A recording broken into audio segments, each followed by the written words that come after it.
Abakwatiddwa kuliko Kayonde Kenneth, omukozi mu ddwaliro lya Dokita Kankwasa Gerard lisangibwa mu South Sudan, ne Nambi Christine nga bakwatidde ku hoteli emu Kitebi ku misango egyekuusa kubba n'okwagala okukusa omwana w'emyezi 2 n'ekigendererwa ky'okumusaddaaka mu ggwanga lya South Sudan.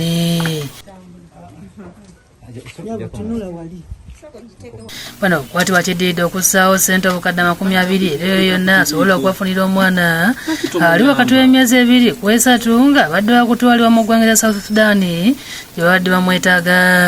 Ne tukwatagana n'aba CID n'aba SID Kireka ne tutandika okunoonya ensonga lwaki bali banoonya omwana oyo.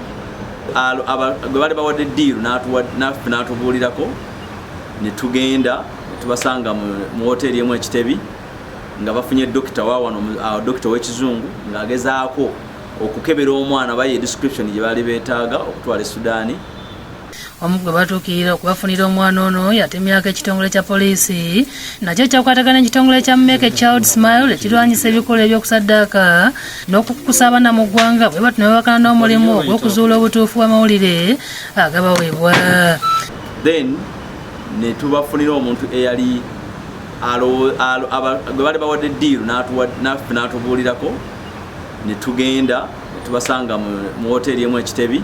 Bano bafuna omwana ali wakati w'emyezi 2 ku 3 ne basinkana mu kifo gye bali balaganya okutulira mu Ddiiru eno Kitebi ne bakizuula nga Dokita Kankwasa ne banne basatu okuli Nambi Christine ne Kayonde Kenneth babadde baagala mwana gwe babadde bateze okugula.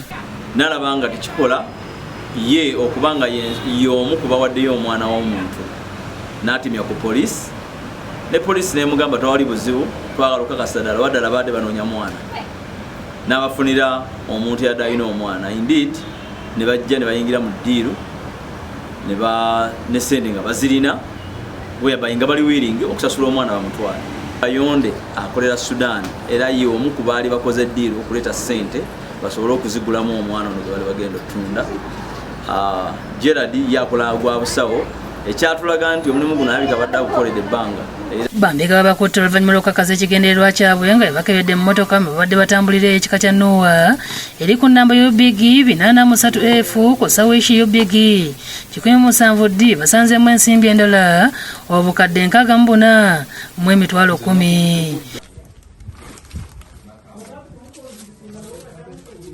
Kiteeberezebwa ng'emmotoka zino oluvannyuma lw'okugula omwana ono ze zibadde zigenda okukozesebwa okumutwala mu ggwanga lya South Sudan era nga mu kiseera kino baguddwako omusango. Kigambibwa nti baali babawaddeko down payment ya $6 million era twabasanga nazo nga bazirina mu nsawo yaabwe ssente kubanga kyetumanyi ffenna nti tubadde mu pandemic tubadde mu buzibu obw'enjawulo nti tewabadde ssente tebadde tebakola so n'abantu ab'enjawulo bagenda kukozesa channel y'emu okusobola okubayingiramu oba oliawo abaana bammwe bagende bwe batyo.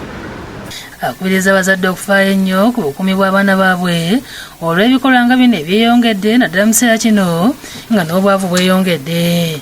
Kino nno kyatuleetera okutegeera nti abaana bangi ababuzibwawo mu ngeri efaana bwetyo oba oliawo nga poliisi tetegedde oba naffe ab'ebitongole ebirwanira eddembe ly'abaana nga tutegedde.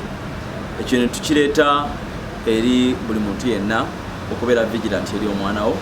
Ddala ng'oli muzadde n'okera ku makya n'ogamba okwata omwana omutunda olw'okubanga bamukutumye bannange tweddeko kino kiyitiridde. Abatukuyambye abakuumaddembe mwatuyambye nnyo okubanga bambi abantu abo bakwatiddwa naye kyennyamiza nnyo era nkubira gavumenti yaffe temwerabira muntu wa wansi.